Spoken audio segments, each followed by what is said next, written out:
Vamos embora, vamos dar continuidade aqui, né, aos nossos estudos. Olha só, já vou colocar na telinha aí para a gente poder dar continuidade, né, e só relembrar aqui algumas discussões que a gente teve até agora, né. Na verdade, o importante foi a gente apresentar esse panorama, né, inicial aqui, um panorama geral, porque a gente vai ver uma série de problemas, né, que ocorreram aqui por conta desse arcabouço, né. Eu já falei de alguns casos aqui, ação penal 937, o caso Delcídio do Amaral. Então a gente tem algumas repercussões ainda para a gente poder discutir, tá?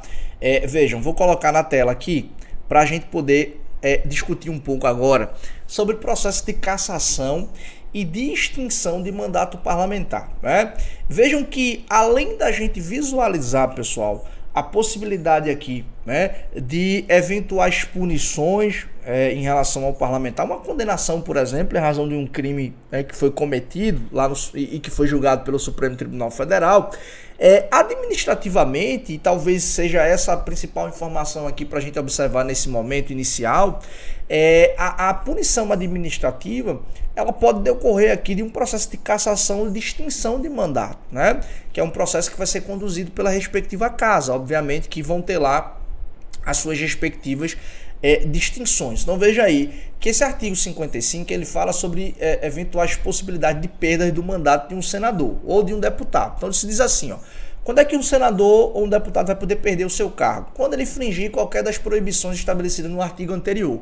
Esse artigo que esse inciso 1 está fazendo referência é o artigo 54 do texto constitucional, que impõe aí ao deputado ou ao senador uma série de proibições, né? Não pode ser cotista, acionário, proprietário de uma empresa, por exemplo, que goze de favor dos poderes públicos. Obviamente que ele não pode ser dono de uma empresa que tem contrato com, imagina, um deputado federal, um senador, dono de uma empresa que tem um contrato de prestação de serviço com o Congresso Nacional. Veja, não faz sentido isso, né?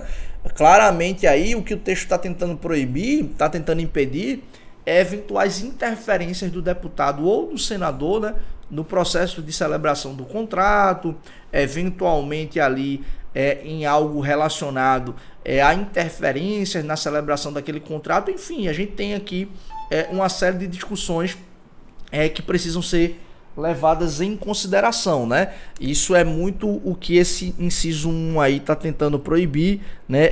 De certa forma coibir, pessoal, eventuais aqui interferências, né, na celebração do contrato. Isso é muito claro aí, previsto nesse dispositivo.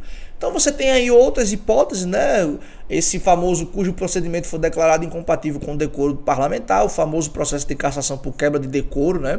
Que eu falei para vocês agora há pouco, e já a gente volta a falar sobre isso. Enfim, há um dispositivo, né, que está aí de certa forma um pouco embaralhado.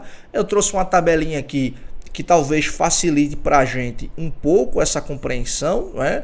Talvez para a gente aqui facilite um pouco compreendermos melhor o que diz aí, ou como está organizado esse artigo 55. Vejam só, ali, pessoal, existem dois tipos de processos, né, que podem levar à perda do mandato, né? O processo de cassação e o processo de extinção do mandato parlamentar. Pois bem, olha só aqui, ó.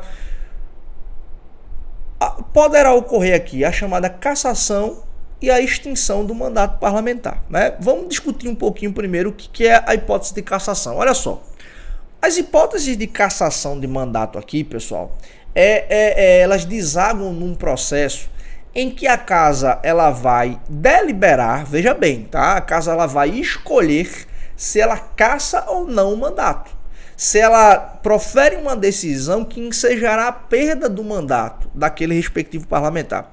Então veja que, ocorrendo uma das hipóteses constitucionais, vai ser aberto um processo, né, contra o deputado ou contra o senador. Aquele processo, né, a decisão final, ela vai ser submetida à apreciação do plenário, ela vai ser tomada pelo plenário, na verdade, para ser mais específico. E aí o plenário toma aquela respectiva decisão, né, e a decisão ela pode ser tanto cassando quanto mantendo o mandato. Então esse processo de cassação aqui, né, a gente diz que tem natureza constitutiva porque ele constitui aquela relação jurídica, né, que pode ensejar tanto a cassação quanto a eventual, né, manutenção do mandato, né? Você tem ali a modificação, né, a constituição de uma relação jurídica. E é um processo também que a gente diz ser discricionário. Por que discricionário? Por conta dessa ideia que eu acabei de falar para vocês, né? Quando se abre um processo de cassação contra um parlamentar, o resultado final poderá ser ou não a cassação. A casa é quem vai deliberar. E a gente vai ver isso como ocorre na prática, não é? Quais são as hipóteses aqui para a abertura desse processo de cassação, né? Aquele artigo 55, inciso 1, que faz referência ao 54, né? Procedimento incompatível com o decoro parlamentar, que eu falei para vocês aqui, né? As incompatibilidades, aliás, né? A quebra do decoro parlamentar, né? E aqui, ó, se ele sofrer condenação criminal transitada em julgado.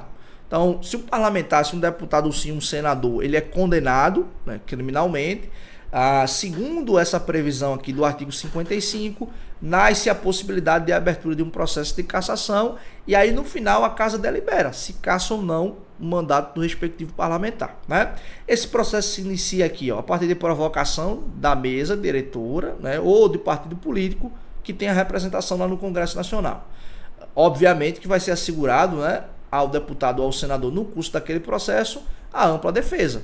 Então há a necessidade de maioria absoluta para cassar o mandato do deputado ou do senador. Então a metade mais um do número total dos membros da casa vai ter que ser o quórum necessário para eventual cassação do mandato, né?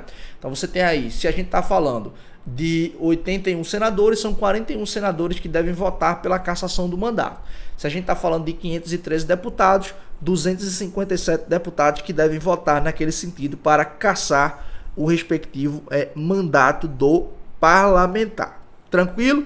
Então isso é o que a gente observa, né, dentro dessa ideia de cassação de mandato. É um processo discricionário, a casa ela vai cassar se quiser. Abre um processo lá, tem toda uma discussão, tá?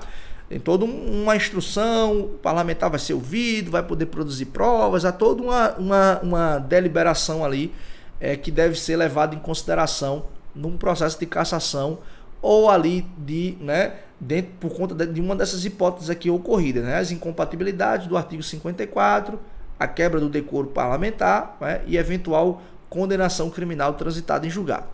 Agora, a outra hipótese de perda do mandato, né, que está prevista aí no artigo 55, é a chamada extinção do mandato parlamentar, que obviamente a sua natureza, por ser declaratória, traz obviamente a diferença da natureza, né, constitutiva. Por quê? Porque, diferentemente do processo de cassação, pessoal, um processo de extinção de mandato parlamentar aqui, ele é basicamente o seguinte: a natureza declaratória ela decorre por conta da seguinte situação.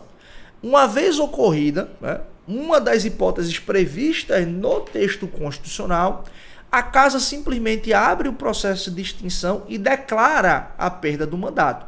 Não é um processo discricionário, tal qual é um processo de cassação em que vai ter um processo, vai ter uma instrução, a casa vai deliberar se mantém ou não o mandato e o resultado final poderá ser a manutenção do cargo ou a cassação, né, do mandato parlamentar. No processo de extinção, não. O processo de extinção basicamente funciona da seguinte lógica: a mesa diretora, né, de ofício por provocação, tá aqui, ó, de ofício por provocação, identifica a ocorrência de uma das hipóteses e simplesmente vai fazer o quê? Vai declarar a perda do mandato, tá?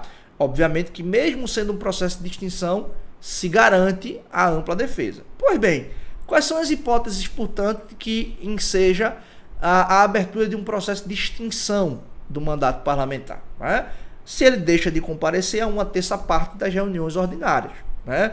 Não comparece e não justifica aquelas reuniões ordinárias de trabalho, ou seja, é uma espécie aqui de abandono, né, do cargo, um abandono funcional aqui, literalmente, né? É muito comum, pessoal, vocês devem ver isso nos noticiários, que o parlamentar viaja muito, representa a Câmara ou o Senado em eventos, né?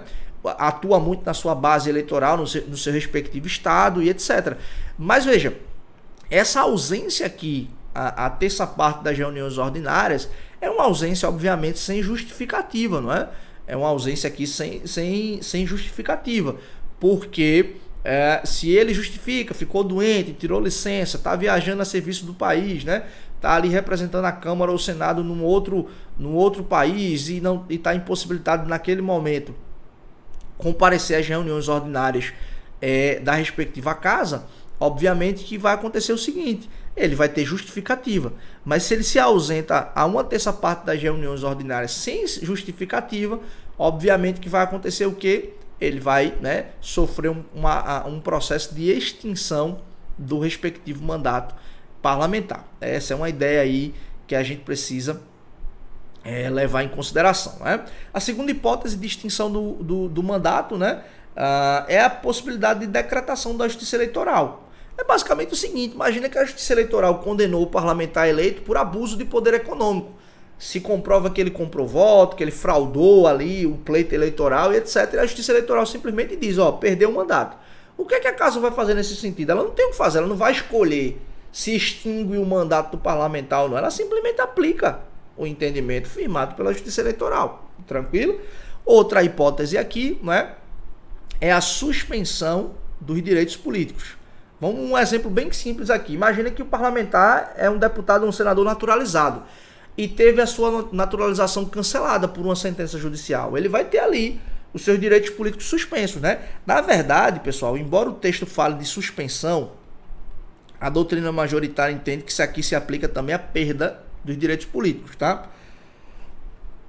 O dispositivo constitucional, o artigo 15 da Constituição Federal, estabelece quais são as hipóteses de perda ou de suspensão de direitos políticos, tá? Tem lá um rol bem interessante que a Constituição estabelece. Então, a perda ou a suspensão do direito político seja a extinção. Se o sujeito não está em dia, né, não goza plenamente dos seus direitos políticos, ele não pode, né, preencher um cargo público, ele não pode exercer uma função pública, né? Então, vejam, ocorrendo uma dessas hipóteses aí, diferentemente da cassação, o que é que a casa vai fazer, pessoal? Ela vai simplesmente, extinguir o mandato do parlamentar. Ela não delibera: eu vou escolher, eu tenho que alcançar aqui o quórum, né, de uma maioria absoluta. Não existe isso no processo de extinção, né? Isso é uma outra diferença.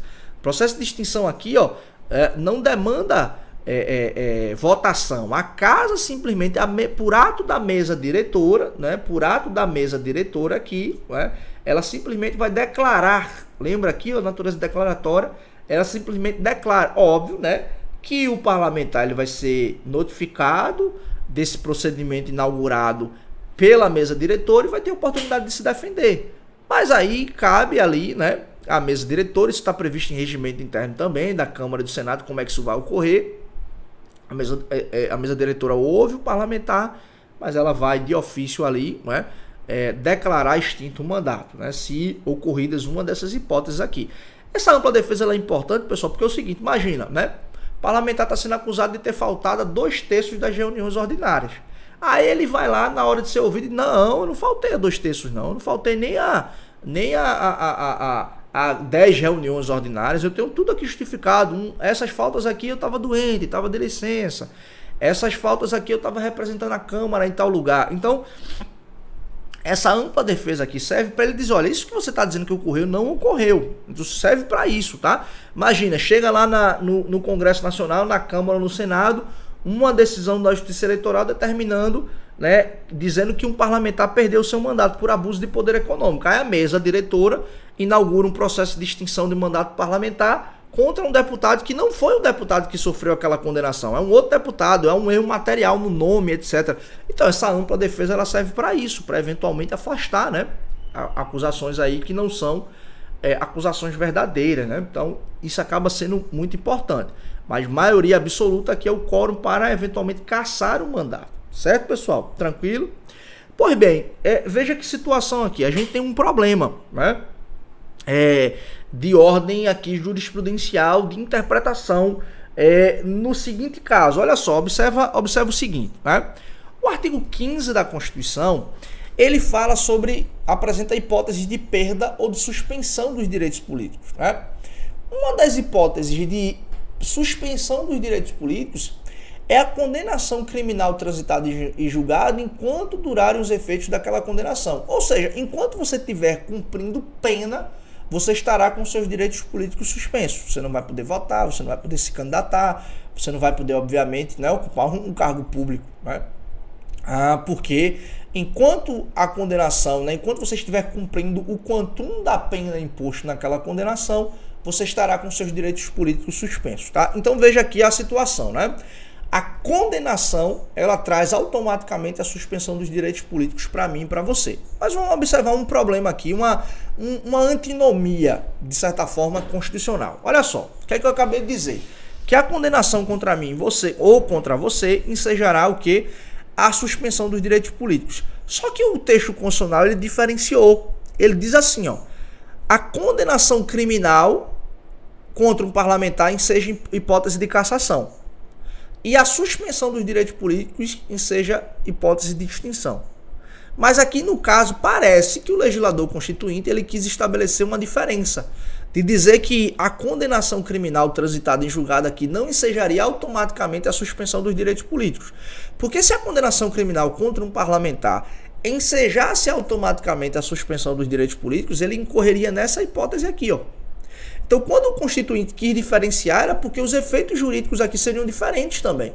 E isso ensejou uma divergência jurisprudencial, uma divergência no Supremo que existe até hoje. Porque, veja, isso inclusive começou naquele famoso julgamento do mensalão, né? No julgamento da famosa ação penal 470. Porque a pergunta aqui é a seguinte, olha só. Se o STF condenar criminalmente, né? Então aqui, ó, o STF condena, né? Se o STF condenar criminalmente um deputado federal ou senador, haverá perda automática do mandato ou isso ainda dependerá de uma deliberação da Câmara ou do Senado, respectivamente? Aí, ó, a condenação criminal, né? A condenação criminal aqui, né? Transitada em julgado é suficiente por si só para acarretar a perda automática do mandato eletivo do deputado ou do senador. E aí veja que situação, né? As duas turmas do Supremo aqui, elas possuem interpretações distintas, né? Digamos que a primeira turma seja mais ativista, né? É a turma onde Barroso esteve, né? Onde Barroso atua ainda e etc. Olha só. A primeira turma entende o seguinte: se o deputado ou senador for condenado a mais de 120 dias em regime fechado, né, a perda do cargo será o quê? Será uma consequência lógica da condenação. Então aqui, ó, para essa corrente, se ele é condenado em pena superior, né, a 120 dias em regime fechado, a perda será automática, ou seja, é extinção de mandato. Por quê? Porque neste caso caberá à mesa da Câmara ou do Senado apenas declarar que houve a perda, sem poder discordar da decisão do STF, nos termos do artigo 55, inciso 13, parágrafo 3º da Constituição, né? Se o deputado ou o senador for condenado a uma pena em regime aberto ou semiaberto, a condenação criminal não gera a perda automática do cargo. O plenário da Câmara ou do Senado irá deliberar. Veja, o que é que a primeira turma está dizendo aqui, basicamente? Ela tá fazendo uma divisão, ela está dizendo assim, olha, se o parlamentar ele é condenado a uma pena superior a 120 dias em regime fechado, significa basicamente que vai acontecer o seguinte, que ele não vai poder comparecer a pelo menos a uma terça parte das reuniões. Ele vai se ausentar, na verdade, a uma terça parte, no mínimo ali, das reuniões ordinárias, e se ausentar uma terça parte, haverá o quê? Haverá a extinção do mandato. Então, nesse caso aqui, o que a corte quis fazer, o que a primeira turma quis fazer foi o seguinte: a consequência dele ser condenado a uma pena superior a 120 dias em regime fechado é ele se ausentar no mínimo a uma terça parte das reuniões. E se ausentar uma terça parte é a hipótese de extinção. Portanto, haveria uma perda automática do mandato. A casa só iria apenas declarar a perda daquele mandato. Se ele é condenado a uma pena inferior, a regime aberto ou regime semiaberto, significa que ele vai continuar trabalhando normalmente, né? Isso enseja aquela ideia da figura do deputado presidiário, né? O cara que trabalha durante o dia e recolhido à noite no sistema carcerário. Então aqui aconteceria basicamente o seguinte: a condenação numa pena, né, cujo regime seja semiaberto ou aberto, faz com que ele continue trabalhando normalmente. Então, a casa é quem iria deliberar se haveria ou não a cassação do seu mandato, né? Por conta da condenação criminal transitada em julgado. Ou seja, era a condenação em si que iria trazer a hipótese de cassação, tá? Isso, repito, foi um debate que começou lá no julgamento do mensalão por uma maioria apertada, né? Foi 6-5 lá. Isso inclusive foi um entendimento capitaneado pelo antigo presidente da corte, o ministro Joaquim Barbosa. Houve a ideia de que a apresentação dessa corrente dando conta de que a condenação aqui criminal ela ensejaria, né, a perda automática e não um processo de cassação, né? E aí veja que isso foi uma celeuma, né, que iniciou lá no Supremo, e até hoje há essa divergência. Veja aí o que a segunda turma diz. Me parece que o entendimento da segunda turma se coaduna mais com o entendimento do próprio texto constitucional, né? Então veja, o que a condenação enseja a perda automática, né? A segunda turma diz que não. E aqui a segunda turma não está nem aí pro quantum da pena, se é regime fechado. Não, é simplesmente o seguinte, veja, a Constituição ele diferencia, né, a condenação criminal da suspensão de direito político. Então eu não posso dizer que a condenação criminal enseja a perda automática. A condenação criminal é condenação criminal para o parlamentar e é processo de cassação. Então veja o que a segunda turma diz. O STF apenas comunica, o STF apenas comunica por meio de ofício, a mesa da Câmara dos Deputados ou do Senado Federal informando sobre a condenação parlamentar. A mesa da Câmara ou do Senado então irá deliberar como entender de direito se o parlamentar irá perder ou não o mandato eletivo conforme o artigo, tal. Assim, mesmo a condenação criminal, quem decide se haverá perda do mandato é a Câmara dos Deputados ou o Senado. Me parece que o posicionamento é mais ou menos assim, né? O Supremo se retira, né? A segunda turma ela se sai no sentido de abandonar a eventual responsabilidade e dizer: eu não quero nem saber se a Câmara vai entender, se o Senado vai entender se aquilo é processo de cassação ou se é processo de extinção. Para mim é processo de cassação, mas é a casa, no final das contas, quem vai dar a última palavra, né? Então, nesse caso aqui, isso foi um entendimento recente do Supremo Tribunal Federal, né? Ação Penal 996 aí de 2018. A vez ou outra aparece, semanalmente aparece uma decisão nesse sentido aí, a discussão se é perda automática, se não é perda automática, né? E isso aí, obviamente, né, enseja algumas discussões, e muita gente defende dizendo o seguinte: olha, a hipótese aqui de condenação criminal ela é uma hipótese de cassação. Ela é a casa quem vai deliberar se o parlamentar pode ou não, se vai ou não perder o seu mandato. Porque, veja, se não fosse assim, e essa talvez tenha sido a intenção do legislador, né? Quando muniu a lei de uma série de prerrogativas os parlamentares, a intenção do legislador era basicamente fazer o seguinte: olha, protegê-lo, né, de prisões, de processos arbitrários. Então você não pode conceber que uma condenação criminal automaticamente ensejaria a perda do mandato. Se a casa delibera sobre a prisão, se a casa delibera sobre a continuidade ou não do processo, uma medida mais drástica ainda, a casa também deve deliberar, que é a cassação do mandato a partir de uma condenação, de modo que isso não seria uma hipótese automática, não é? Óbvio que isso suscita uma série de controvérsias argumentativas, até porque, veja, a Justiça Eleitoral condena a determinação da Justiça Eleitoral e o parlamentar vai ter o seu mandato ali extinto, né? Mas óbvio que é uma justiça especializada, é muito mais próxima aqui da política do que qualquer outra justiça, é obviamente a Justiça Eleitoral. Mas isso é uma discussão importante e que o próprio Supremo Tribunal Federal não se entende nesse sentido, né? A primeira turma diz que dependendo da condenação, essa perda poderá ser automática ou não. E a segunda turma diz: olha, eu não tenho nada a ver com isso, quem vai deliberar é a casa. No final das contas diz: olha, isso é uma condenação, o texto está dizendo que é condenação. Então é a casa quem vai deliberar se caça ou não o mandato, né? Basicamente ela está dizendo, em outras palavras, que a condenação é sim, enseja sim a abertura de um processo de cassação, tá?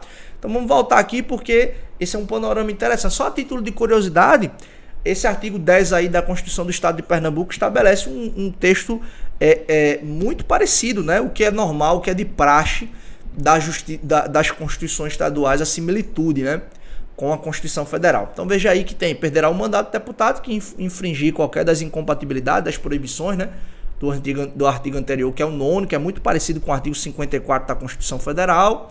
Procedimento aqui incompatível, né, com o decoro parlamentar, deixar de comparecer à sessão legislativa, a terça parte.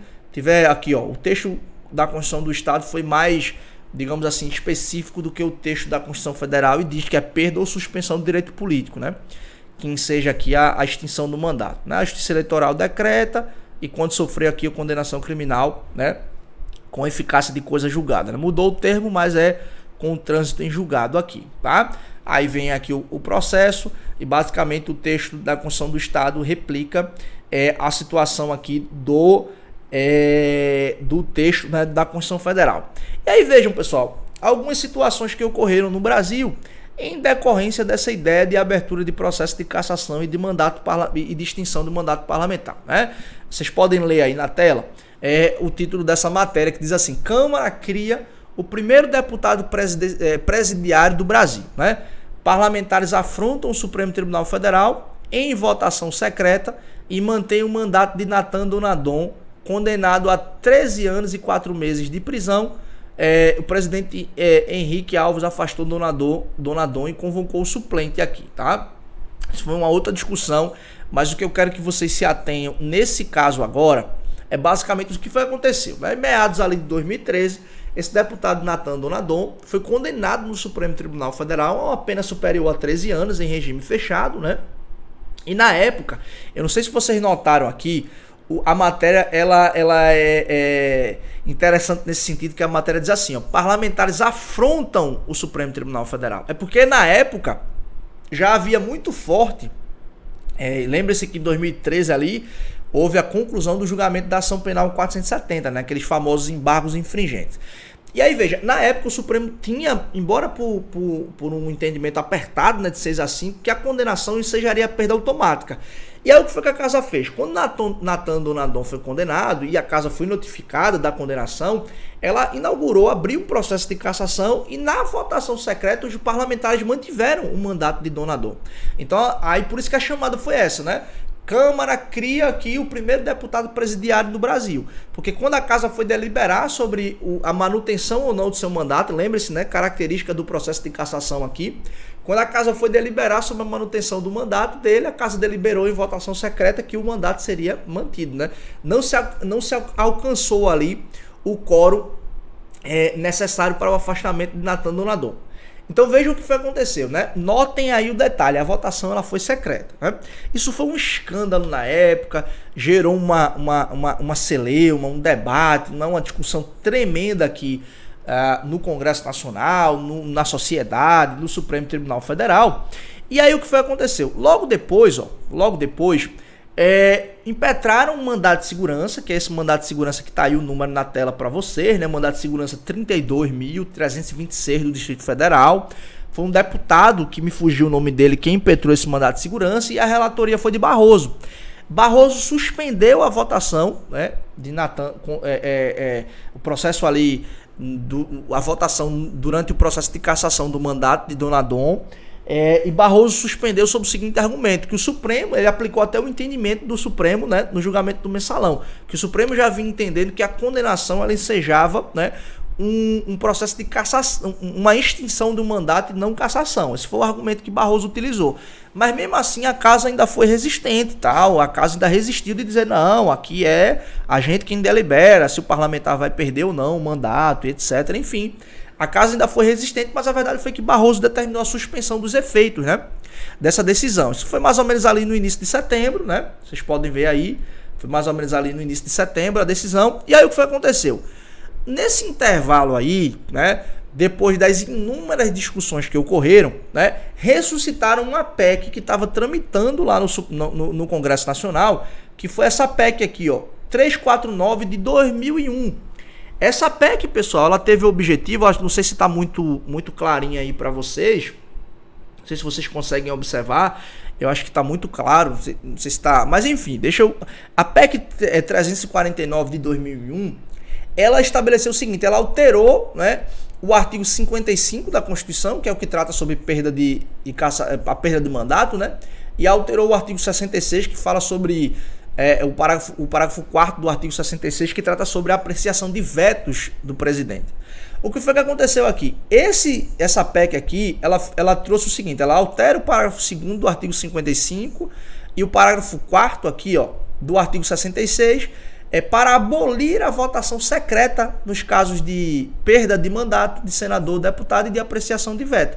Então a PEC, depois dessa discussão todinha aqui, ó, da casa ter mantido o mandato de Donadon, depois do Supremo Tribunal Federal ter suspendido a eficácia da decisão, o que foi que aconteceu?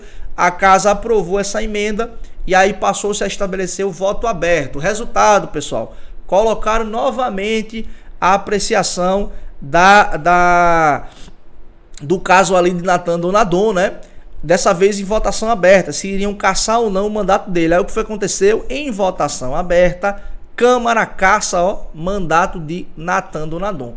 Pela primeira vez, o caso Nathan Donadon foi emblemático, né? Um processo de cassação teve voto aberto em plenário. Líderes partidários dizem que a decisão corrige erro político da votação realizada em agosto, né? Então aquela decisão ali, ela foi interessante, ela foi realizada mais ou menos ali no início de 2014, né? E foi uma sequência de fatos, né? A casa cometeu essa delinquência aqui de manter o sujeito como deputado, mesmo condenado ao regime fechado, não cassou o mandato dele. Depois o Supremo, via decisão de Barroso, nesse mandado de segurança, suspendeu a eficácia da decisão. Depois a Câmara aprovou, né? E o Senado, o Congresso aprovou a emenda estabelecendo o voto aberto, e numa nova votação mantiveram ali cassaram o mandato de Nathan Donadon, né? Isso é muito impressionante aqui, esses detalhes aí dessa sucessão de fatos na Câmara de Deputados, né? Com esse caso emblemático aí de Nathan Donadon, tá bom? Então a gente termina essa parte aqui de cassação e extinção do mandato parlamentar. No próximo bloco a gente dá continuidade a discutir algumas questões importantes da jurisprudência do Supremo Tribunal Federal, e a gente vai falar um pouquinho sobre o caso de Eduardo Cunha, de Renan Calheiros, de Aécio Neves, e a gente vai entender aqui questões relacionadas à aplicação de medidas cautelares diversas da prisão a parlamentares no exercício do seu mandato, tá bom? Então, até o próximo bloco, até a nossa próxima aula. Tchau, tchau.